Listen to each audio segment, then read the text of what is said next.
주와 함께하는 시간이 길어지면 길어질수록 주님과 가까워지게 하여 주옵소서. 주님과 함께하는 시간이 더 많아질수록 주님과 더 가까워져야 되는데 주님과 함께하는 시간은 많은데 주님과 가까워지지 않는다는 이상한 일이 벌어지지 않게 하여 주시옵소서. 기도하면 기도할수록 주님과 가까워지게 하시고 하나님의 일을 하면 할수록 주님과 가까워지게 하여 주옵소서. 그래서 주님이 주시는 복도 누리게 하여 주시고 그 복만을 바라 쫓아가는 것이 아니라 그 복을 주시는 하나님을 쫓아가는 우리가 되게 하여 주옵소서. 주객이 전도되는 어리석음 없게 하여 주옵소서. 복받기 위해서 예수 믿는 것이 아니라 예수 믿으니 복받는 겁니다. 그 진리를 놓치지 않게 하여 주옵시고 그렇게 살아가는 우리 되게 하여 주시옵소서. 한날 한날의 주의 은혜입니다. 이 은혜를 살아가는 우리에게 기쁨이 되어 주옵시고 능력이 되어 주옵시고 소망이 되어 주시옵소서. 감사합니다. 고마우신 예수님 이름으로 기도드렸습니다. 아멘, 아멘, 아멘. 예레미야 38장 말씀 오늘 함께 볼까요? 38장 14절에서 20절까지.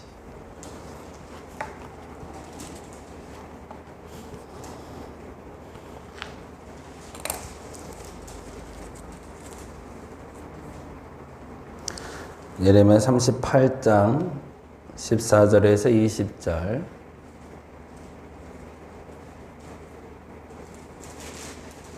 네, 우리 같이 한 목소리로 천천히 읽도록 합니다. 시드기야 왕이 사람을 보내어 선지자 예레미야를 여호와의 성전 셋째 문으로 데려오게 하고 왕이 예레미야에게 이르되 내가 내게 한 가지 일을 물으리니 한마디도 내게 숨기지 말라. 예레미야가 시드기야에게 이르되 내가 이 일을 왕에게 아시게 하여도 왕이 결코 나를 죽이지 아니하시리이까? 가령 내가 왕을 권한다 할지라도 왕이 듣지 아니하시리이다. 시드기야 왕이 비밀이 예레미야에게 맹세하여 이르되 우리에게 이 영혼을 지으신 여호와께서 살아계심을 두고 맹세하노니 내가 너를 죽이지도 아니하겠으며 내 생명을 찾는 그 사람들의 손에 넘기지도 아니하리라 하는지라. 예레미야가 시드기야에게 이르되 만군의 하나님이신 이스라엘의 하나님 여호와께서 이와 같이 말씀하시되 내가 만일 바벨론의 왕의 고관들에게 항복하면 내 생명이 살겠고 이 성이 불사름을 당하지 아니하겠고 너와 내 가족이 살려니와 내가 만일 나가서 바벨론 왕의 고관들에게 항복하지 아니하면 이 성이 갈대아인의 손에 넘어가리니 그들이 이 성을 불사를 것이며 너는 그들의 손을 벗어나지 못하리라 하셨나이다. 시드기야 왕이 예레미야에게 이르되 나는 갈대아인에게 항복한 유다인을 두려워하노라. 염려하건대 갈대아인이 나를 그들의 손에 넘기면 그들이 나를 조롱할까 하노라 하는지라.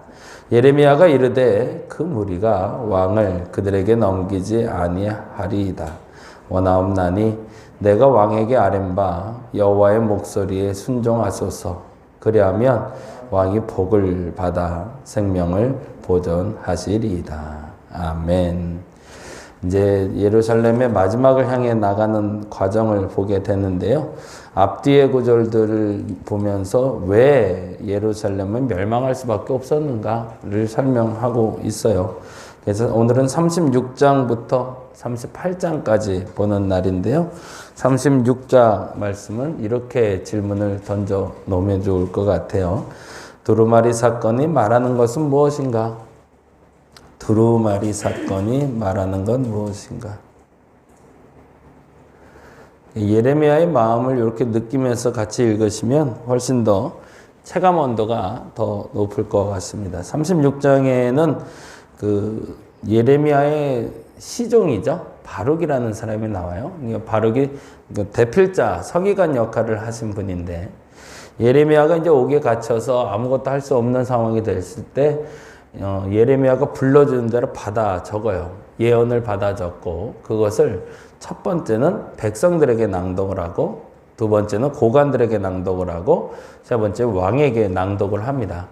그리고 나서 그 결과가 나오는 게 36장인데 이렇게 돼 있네요. 한번 볼까요? 36장 2절 말씀 보겠습니다. 너는 두루마리 책을 가져다가 내가 내게 말하던 날 곧 요시야의 날부터 오늘까지 이스라엘과 유다와 모든 나라에 대하여 내가 내게 일러준 모든 말을 거기에 기록하라. 무슨 얘기가 적혀 있었을까요? 심판이 있을 거라는 얘기겠죠. 이스라엘도 멸망할 것이고 열방도 멸망할 것이고 근데 그 멸망은 너희들의 죄 때문이다. 뭐 이런 얘기들이 적혀 있었겠죠. 그리고 3절에 보니 이렇게 되어 있습니다. 3절 말씀 볼까요? 유다 가문이 내가 그들에게 내리려 한 이 모든 재난을 듣고 그러니까 거기에 기록된 얘기가 이 모든 재난이겠죠. 거기다가 동그라미 해놓죠. 두루마리 책에는 이 모든 재난에 대해서 기록되어 있었고요. 근데 중요한 게 있죠. 그 두루마리 책을 듣고 그 다음에 어떻게 된 거죠? 각기 악한 길에서 돌이키리니 그리하면 내가 그 악과 죄를 용서하리라. 만약 악한 길에서 돌이키면 악과 죄를 용서한다라고 표현하고 계시죠. 근데 그 말대로 되지 않았다가 사실은 결론인 거죠. 그리고 나서 이렇게 기록된 두루마리를 가지고 6절에 이렇게 되어 있습니다. 6절 말씀 볼까요? 같이 읽어봅니다. 너는 들어가서 내가 말한 대로 너는 누굴까요? 여기서 바룩이라는 예레미야의 시종 얘기합니다. 바룩은 예레미야가 말한 대로 두루마리에 기록한 여호와의 말씀을 금식일에 여호와의 성전에 있는 누구에게? 백성에게 거기다 동그라미 하고요. 비공개적으로 선포한 것이 아니라 공개적으로 백성들 앞에서 먼저 선포한 거죠. 3.1운동 시작할 때 3.1운동이 민족대표 33인은 한 작은 식당에서 선포를 했지만 실질적으로 기폭제가 된 건 3.1운동을 종로 한복판에서 청년 하나가 선포하면서 시작이 되잖아요. 기미독립선 논문을 낭독하면서. 그것처럼 동일한 케이스로 당시 이 말씀을 가지고 백성들에게 먼저 선포한 게 시작이 됩니다. 그랬더니 누구의 귀에 들어갔을까요? 고관들의 귀에도 들어갔겠죠. 일반 사람들에게 대중들이 다 듣게끔 선포했으니. 그러니까 12절에 보니 이렇게 되어 있습니다. 12절 읽어볼까요? 12절. 왕궁에 내려와서 서기관의 방에 들어가니 모든 고관 곧 서기관 엘리사마와 스마야의 아들 들라야와 악볼의 아들 엘라단과 사반의 아들 그마랴와 하나냐의 아들 시드기야와 모든 고관이 거기에 앉아 있더라. 그러니까 꽤 높은 사람들은 다 모여 앉아 있었다는 거죠. 그렇죠? 그리고 그들에게 13절 미가야가 바룩이 백성의 귀에 책을 낭독할 때 애들은 모든 말을 그들에게 전하매 그리고 나서 바룩을 데려옵니다. 그리고 15절에 그들이 바룩에게 이르되 앉아서 이를 우리 귀에 낭독하라. 바룩이 그들의 귀에 낭독하매 라고 되어 있죠. 그리고 고관들에게 전하자. 이 고관들이 두려워하는 마음으로 이 말씀을 가지고 어디로 들어갈까요? 이제 드디어 왕에게로 갑니다. 여기까지는 잘 간 거죠. 백성들이 요동치진 않았지만 백성들은 알아들었다는 얘기죠. 백성들은 이 예언이 무엇인지 알아들었고 고관들도 알아들었다는 얘기죠. 그렇죠? 근데 문제는 어디서 발생했다는 얘기죠? 왕에게서 나타난 거죠. 백성들도 알아들었고 고관들도 알아들었는데 왕은 이 말씀을 어떻게 받았는지가 이렇게 기록됩니다. 21절입니다. 같이 읽어볼까요? 36장 21절 왕이 여우디를 보내어 두루마리를 가져오게 하며 여우디가 서기관 엘리사마의 방에서 가져다가 왕과 왕의 곁에서 모든 고관의 귀에 낭독하니 이때쯤 되면 이 두루마리에 기록된 대로 뭔가 일이 될 것 같은 거죠. 결제 라인이 대리에서 부장에서 이사에서 이제는 사장까지 올라갔다는 얘기니까 그럼 이제 사장이 결제만 하면 되는 거잖아요. 그런데 문제는 이렇게 되죠. 23절 읽어볼까요? 여후디가 서너 쪽을 낭독하면 뭐라고 돼 있어요? 왕이 면도칼로 그것을 연하여 베어 화로불에 던져서 두루마리를 모두 태웠더라. 그러니 이 말씀이 받아들여질 리가 없죠. 말씀을 선포하면 잘라, 태워. 선포하면 잘라, 태워. 말씀에 대한 두려움조차도 없는 시기였던 거죠. 그리고 24절 그 태도가 이렇게 나옵니다. 왕과 그의 신하들이 이 모든 말을 듣고도 뭐라는데요? 두려워하거나 자기들의 옷을 찢지 아니하였대요. 말씀에 대해서 받아들일 준비가 전혀 안 돼 있는 거죠.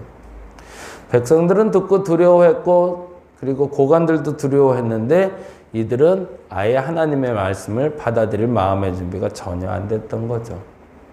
그래서 36장의 두루마리 사건이 말하는 건 전혀 준비되지 않은 얘기에 임하는 심판을 말하고 있습니다. 똑같은 말씀을 전해도 그래서 저는 그걸 기회라고 얘기하는데 하나님은 환란이 지속되기를 원치 않습니다. 하나님은 심판이 지속되는 걸 원치 않으세요. 벌이 지속되는 걸 원하지 않으세요. 그래서 벌을 받고 있는 상황에서도 기회를 주세요. 빠져나갈 기회가 아니라 이제는 그만 그 벌을 받아도 될 기회를 주십니다. 근데 안타깝게도 그 기회를 놓치는 거죠. 왜? 귀를 막아버려서. 저와 여러분에게 그런 실수가 없기를 간절히 바랍니다. 때에 따라 시에 따라 하나님은 내게 기회를 주십니다. 그건 복을 받는 기회이기도 하지만 환란을 피해갈 수 있는 기회입니다. 그 기회를 놓쳐서 왕처럼 이렇게 어리석은 행동을 하는 여러분이 아니기를 간절히 바랍니다. 그리고 나서 37장엔 드디어 예레미야가 옥에 갇힌 장면이 나오는데 사건은 사실은 36장과 37장은 왕이 달라요. 그러니까 뭐 시대가 다른데 중요한 건 여호와김, 여호와긴, 시드기야로 이어지는 우리나라 철고순 이어지는 것처럼 그때의 패망의 기가 들어가 있던 이스라엘의 마지막 왕들이 어떤 판단력을 가지고 있는지를 보고 있는 겁니다. 37장엔 예레미야가 갇히게 되는데 질문을 이렇게 던져놓죠. 예레미야가 갇힌 이유는 이렇게 해놓으시면 좋을 것 같아요. 예레미야를 결국에 옥에 가두게 됩니다. 그런데 그 전에 한 일이 있어요. 이제는 왕이 좀 다르다고 그랬어요. 유다 왕 여호와김이 아니라 두루마리를 불사른 왕은 여호와김이었고요. 여호와김을 넘어 이제 여호와긴 그다음에 이제 시드기야가 왕이 됐는데 그게 이제 1절에 이렇게 표현되어 있어. 37장 1절 볼까요? 요시야의 아들 시드기야가 뭐라고 되어 있죠? 여호와김의 아들 고니야. 고니야가 누구라고 그랬죠? 여호와긴이라고 그랬죠. 여호와긴. 시드기야, 여호와김, 여호와긴. 그 다음에 이제 나라는 멸망하는데요. 그러니까 여호와김, 여호와긴, 시드기야 순이에요. 그런데 이제 고니야의 뒤를 이어 시드기야가 왕이 되었다라고 되어 있습니다. 그리고 그 왕이 예레미야에게 또다시 말씀을 요청합니다. 그런데 3절에 보니까 이렇게 되어 있네요. 읽어볼까요? 시드기야 왕이 셀레마의 아들 여후갈과 마아세야의 아들 제사장 스바냐를 선지자 예레미야에게 보내 청하되 뭐라고 되어 있어요? 너는 우리를 위하여 우리 하나님 여호와께 기도하라라고. 뭔가 위험을 감지하긴 한 거죠. 그리고 그때 당시에 아무리 예레미야가 나쁜 소리를 해도 그래도 그 사람이 하나님 앞에 바로 서 있다는 건 사람들이 알았던 것 같아요. 그래서 시드기야가 기도 요청을 했는데 6절에서 10절에 이상한 말을 예레미야가 예언을 하게 되죠. 여호와의 말씀이 선지자에게 예레미야에게 임하여 이르시되 7절에 보니 이렇게 되어 있습니다. 이스라엘 하나님 여호와께서 이와 같이 말씀하셨대요. 뭐라고요? 너희를 보내어 내게 구하게 한 유다의 왕에게 아뢰라. 너희를 도우려고 나왔던 바로의 군대는 자기 땅 애굽으로 돌아가겠고. 그러니까 이 시드기야가 누구 편이었는지를 보게 되는 거죠. 하나님 의지하지 않고 누구 의지했던 거죠? 애굽 왕을 의지했던 거죠. 그런데 그 왕이 너 버릴 거야 라는 얘기예요. 그리고 이렇게 얘기합니다. 갈대아인이 와서 다시 와서 이 성을 쳐서 빼앗아 불사르리라. 결국엔 나라가 멸망하게 될 거다. 그런데 중요한 게 있죠. 9절 10절 여호와께서 이와 같이 말씀하시니라 너희는 스스로 속여 말하기를 갈대아인이 반드시 우리를 떠나리라 하지 말라. 그런 착각하지 말라는 거죠. 그들이 떠나지 아니하리라. 가령 너희가 너희를 치는 갈대아인의 온 군대를 쳐서 그들의 부상자만 남긴다 할지라도 그들이 각기 장막에서 일어나 이 성을 불사르리라. 그러니 기도해달라는 사람께 이렇게 말하니 누가 좋아하겠어요? 그래서 시드기야가 직접 찾아옵니다. 그러고 나서 이렇게 얘기하는데, 얘기하는 단어가 이렇게 돼 있어요. 볼까요? 14절 같이 한번 보겠습니다. 17절 말씀, 17절 같이 한번 읽어봅니다. 시드기야 왕이 사람을 보내어 그를 이끌어내고 왕궁에서 그에게 비밀이 물어 이르되 여호와께로부터 받은 말씀이 있느냐? 예레미야가 대답하되 있나이다. 예, 그러면은 무슨 얘기 해주길 원한 거죠? 시드기야는 빠져나갈 방법을 원한 거죠. 근데 결론은 뭐죠? 왕이 바벨론의 왕의 손에 넘겨지리이다. 그러니 왕이 풀어줄 수가 없는 거죠. 예레미야가 갇힌 이유가 있었습니다. 듣고 싶은 얘기를 듣지 못했기 때문이죠. 시드기야가. 어떤 목사님하고 같이 신앙생활 하는 게 좋은 건가요? 듣기 좋은 얘기 해주는 목사님인가요? 듣기 싫은 소리를 하는 목사님도 아니죠, 사실은. 그저께 우리 전도사님하고 공부하면서 그러는데, 우리나라가 어느 날부터 가학성인 설교를 좋아하는 교회가 됐다는 표현을 쓰더라고요. 가학성 설교. 혼내는 설교. 똑바로 살아! 막 이러면서 막 욕하고 막 화내고. 근데 거기에 아멘하는 성도들의 모습이 이상하더라는 거죠. 이게 왜 그럴까? 근데 충격을 받았대요. 대리만족이었다는 거예요. 왜 가학성 설교를 들으면서 아멘 했을까요? 내게 회개하라 얘기하고 이 나쁜 놈아 라고 맨날 얘기하는데 목사님이. 성도들이 좋아해서 들은 건 아닌데 중요한 건 자기 얘기로 안 들었다는 거예요. 아멘 아멘 했는데 욕하는 사람들은 벌 받을 거야 그러면 아멘 했어요. 그러니까 너희들 욕하지 마 그랬는데 그게 내가 아닌 걸로 들리는 거죠. 다. 아유 저 권사가 욕했으니까 저 권사 벌 받을 거야 이렇게 듣고 있었다는 거죠. 그러면 무슨 일이 벌어질까요? 남 핑계만 자꾸 대고 내 말씀으로 들리지 아니하니 그 사람도 변화 안 되고. 그게 우리나라가 갖고 있었던 가장 큰 병폐 중에 하나였다고 얘기를 하더라고요.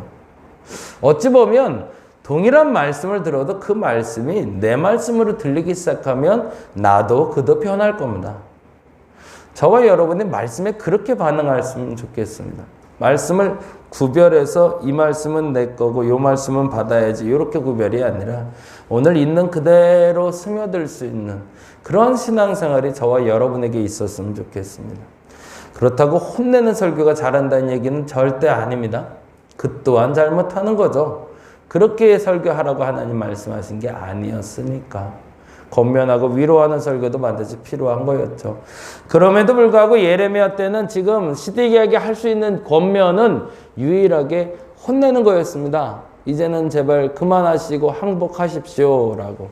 그런데 못 알아들었던 거죠. 38장 그 이유가 밝혀집니다. 시드기야가 왜 예레미야의 말을 듣지 않았는지 이렇게 이야기하고 있습니다. 그래서 이렇게 질문을 하죠. 시드기야의 마음은 이렇게 해주시죠. 시드기야의 마음은 사실은 그 마음에 동요됐던 거죠. 백성들이 움직였던 것처럼 고관들이 움직였던 것처럼 여호와김은 그거를 면도날로 잘라서 버렸지만 시드기야는 이 말이 자꾸 마음에 걸리는 거예요. 왜냐하면 여호와김 때까지만 해도 그렇게 심각하지 않았거든요. 그랬는데 시드기야 때가 되니까 이게 피부로 느껴지는 거예요. 정말 나라가 망하겠구나. 그런데 문제는 시드기야가 걸렸던 게 19절입니다. 19절 읽고 마무리할게요. 19절 읽어보겠습니다. 시드기야 왕이 예레미야에게 이르되 나는 갈대아인에게 항복한 유다인을 뭐한대요? 두려워하노라.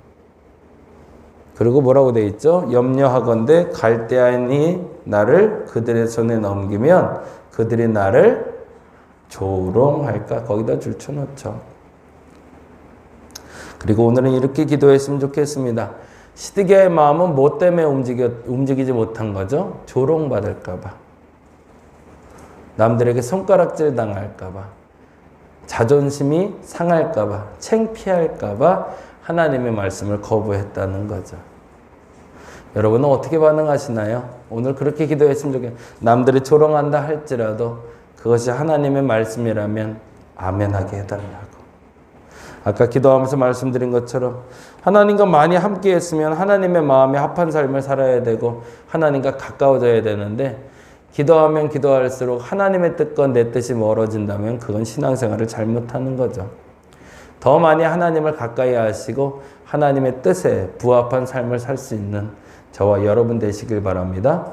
어떨 때도, 조롱받을 때도, 그때도 그 입이, 그 행동이 더러워지지 않는 저와 여러분 되시기를 간절히 바랍니다. 기도하겠습니다. 어려운 시기를 살아가며 마음을 잡는 것처럼 더 어려운 건 없습니다. 남들처럼 적당히 살았으면 좋겠는데 말씀이 자꾸 부딪히니 적당히 살 수도 없고, 하나님 말씀대로 살아간다고 얘기하자니 사람들이 나를 조롱할 것 같고, 도대체 그 기준을 어떻게 잡아야 될지 모른다라고 말하는 건 핑계입니다. 하나님의 하라는 대로 살며 조롱받게 되면 조롱받는 것이고, 핍박받게 되면 핍박받는 것이고, 다른 사람들에게 칭찬받게 되면 칭찬받는 겁니다. 우리의 결단력이 거기에 있게 하여 주옵소서. 하나님이 하라는 대로 할 수 있는 오늘 한 날 되게 하여 주시옵소서. 감사합니다. 고마우신 예수님 이름으로 기도드렸습니다. 다 같이 기도하고 돌아가겠습니다.